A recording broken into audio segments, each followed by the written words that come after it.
જય શ્રી રામ મિત્રો, આજે અમે તમારી માટે એક દુઃખદ સમાચાર લઈને આવ્યા છીએ. આજના સમાચાર જે બધાને ખ્યાલ જ છે, સવારની વાત છે કે વડોદરા અને આણંદને જોડતો જે બ્રિજ છે, ગંભીરા બ્રિજ, એ આજ ધરાશાયી થઈ ગયો છે.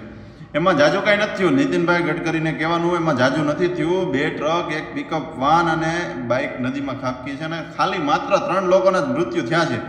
અને આ બધી વસ્તુઓ પહેલાં સ્થાનિક લોકોએ કીધેલું પણ હતું કે ભાઈ અહીંયા આ રીતના થાય છે, પણ તો પણ એમાં કાંઈ બદલાવ કરવામાં આવ્યો નહોતો.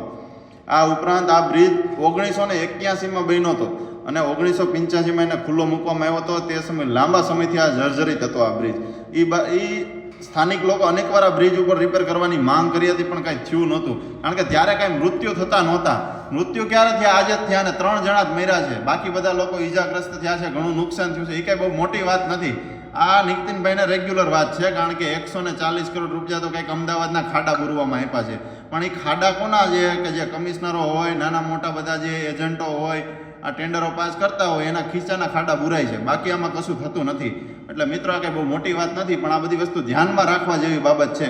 2027માં આવે જ છે નવી ચૂંટણી, ત્યારે આ બધી વસ્તુ જોવી, કેટલા ખાડા ગયા, કેટલાના પરિવારવાળા ગયા છે.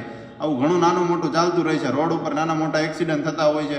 આ નાનું મોટું આપણે મૂકતા રહેશું. નીતિનભાઈને કહેવાનું 3 લોકો મૃત્યુ પામ્યા છે, બહુ મોટી વાત નથી. તમારે તો શું, મોટો પરિવાર હોય એટલે 3 પામે, તમે કંઈક વાંધો ન આવે. મળી આવે બીજા વિડીયોમાં આપણે. જય શ્રી રામ.